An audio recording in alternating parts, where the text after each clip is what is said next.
விநாயகர் புராணம். விரோசனாவிடம் வன்னி இலையின் முக்கியத்துவத்தை கூறத் துவங்கினார் விநாயகப் பெருமான். விரோசனா, வன்னி இலையின் முக்கியத்துவத்தை கேள். அருகம்புல்லை மாலையாகவும் வன்னியை எனக்கு அர்ச்சனை செய்வதற்காகவும் நீ பயன்படுத்தலாம். ஒரு காலத்தில் விதர்ப்ப தேசத்தை புண்ணிய கீர்த்தி என்பவன் ஆண்டு வந்தான். அவனுக்கு குழந்தை இல்லை. எனவே அவனது காலத்துக்கு பின் மந்திரிகள் ஒன்று கூடி மன்னனின் உறவுக்காரனான சாம்பன் என்பவனை அரசனாக்கினார்கள். ஆனால் அவன் எதிர்பார்த்ததை போல் நல்லாட்சி தராமல் கொடுமைகள் பலவற்றை அரங்கேற்றினான். பெண் பித்தனான அவன் பிறர் மனைவியரை கூட விட்டு வைக்கவில்லை. இவனது தேவைகளை பூர்த்தி செய்யும் வண்ணம் தனக்கு பதவியளித்த மந்திரிகளையே நீக்கிவிட்டு துர்மதி என்பவனை மந்திரியாக்கி கொண்டான். அவன் அரசனுக்கு எல்லா வகையிலும் உதவியதுடன் தானும் பாவங்களையே சேர்த்து கொண்டு இருக்க ஒரு முறை காட்டுக்கு வேட்டைக்கு சென்றான். வரும் வழியில் எனது கோயில் ஒன்றை கண்டான். அங்கு பக்தர்கள் ஒன்று கூடி பூஜை செய்து கொண்டு இருந்தார்கள். அங்கே வந்த ஒரு பக்தையிடம் இருந்த மாங்கனிகளை பிடுங்கி என் முன்னால் வைத்து, பிள்ளையாரே, இவங்க கொடுக்கிறதையெல்லாம் நீ ஏத்துக்கிற இல்லையா? இதோ நாங்கள் கொடுக்கிற இந்த கனிகளையும் ஏத்துக்கோ என்று விளையாட்டாக சொன்னார்கள். பின்னர் அங்கிருந்து போய்விட்டார்கள். இந்த சம்பவத்துக்கு பிறகும் அவர்கள் கொடிய பல பாவங்களை செய்து இறந்து போனார்கள். யமதூதர்கள் அவர்களை கொடிய சாட்டைகளால் அடித்து இழுத்து சென்றார்கள். இங்கே அனுபவித்த இன்பத்திற்கு பல மடங்கு ஈடான துன்பத்தை அவர்கள் அனுபவித்தார்கள். நரக உலகத்தில் வாட்டி வதைப்பட்ட அவர்கள் பூச்சி, புழு, கரப்பான், நண்டு என பல இழி பிறவிகளை எடுத்தார்கள். மீண்டும் ஒரு பிறவியில் சாம்பன் மானிடனாகவும் துர்மதி அசுரனாகவும் பிறந்தனர். மானிடனாக பிறந்த சாம்பனுக்கு அப்பிறவியில் வீமன் என்ற பெயர் சூட்டப்பட்டு இருந்தது. வீமன் அப்பிறவியிலும் திருடனாகவே இருந்தான்.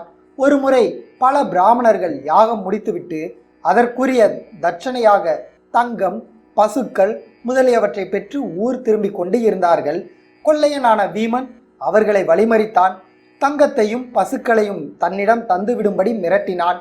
அந்தணர்கள் அவனுக்கு நற்புத்தி சொல்லவே ஆத்திரமடைந்த அவன் அவர்களை கொலை செய்து அத்தனை பொருளையும் அபகரித்து கொண்டான். இதனால் அவனை பிரம்மகஸ்தி தோஷம் பற்றியது. செய்த பாவத்திற்கு பலன் கிடைக்க வேண்டாமா? சாம்பனின் மந்திரியாக இருந்த துர்மதி அந்த பிறவியில் ராட்சசனாக பிறந்திருந்தான்.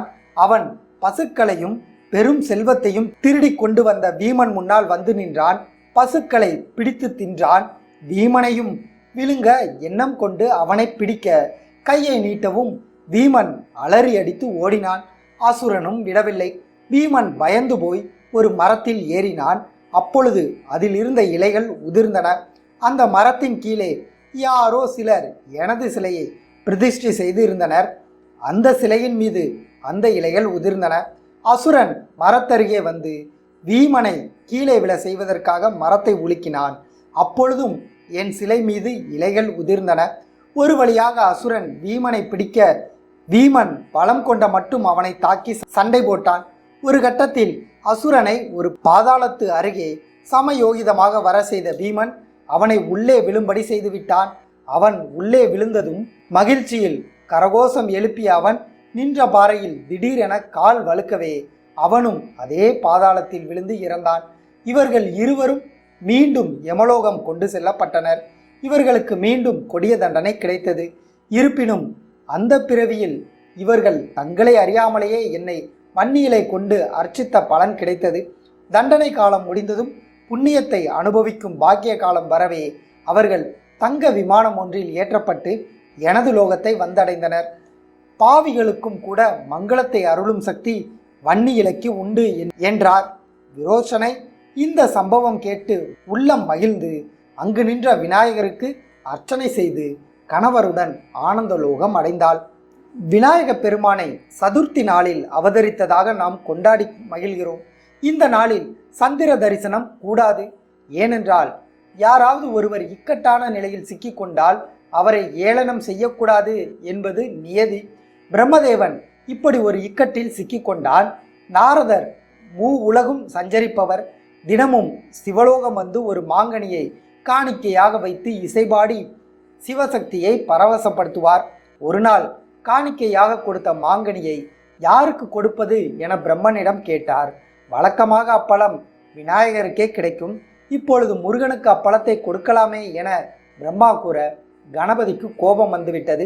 அவரது கோபத்துக்கு ஆளானால் பெரும் தண்டனைக்கு ஆளாவோமே என்று நடுங்கிய பிரம்மா அவர் அருகே சென்றார். கணேசரும் அவரை மன்னிக்க முடிவு செய்த வேளையில் பிரம்மாவின் நடுக்கத்தை பார்த்து சந்திரன் சிரித்தான். விநாயகரின் கோபம் சந்திரன் மீது திரும்பிவிட்டது. ஒருவன் சிக்கலில் மாட்டிக்கொண்டால் அவனை காப்பாற்ற முயல வேண்டுமே தவிர அவனது வேதனையை எண்ணி சந்தோஷப்படக்கூடாது என சந்திரனை கடிந்து கொண்டதுடன், இப்படிப்பட்ட உனக்கு உலகுக்கு ஒளி கொடுக்க தகுதியில்லை அப்படின்னு சபிச்சிட்டார். சந்திரன் ஒளி இழந்ததால் தேவர்களுக்கு அமுத கிரணம் கிடைக்கவில்லை. அவர்கள் வாடி வதங்கினார்கள். சிவபெருமானிடம் முறையிட்டார்கள். சிவன் சந்திரனுக்கு சாப விமோசனம் தந்து ஒரு நாள் தவிர மற்ற நாட்கள் சந்திரன் வளர்ந்து தேய்ந்து கிரணங்களை பொழிவானாக என்றார். அதனால்தான் அமாவாசை என்று தேவர்கள் உபவாசம் இருப்பது போல் நாமும் உபவாசம் இருப்பது நல்லது. கணபதியின் பேரருள் அனைவருக்கும் கிடைக்கட்டும்.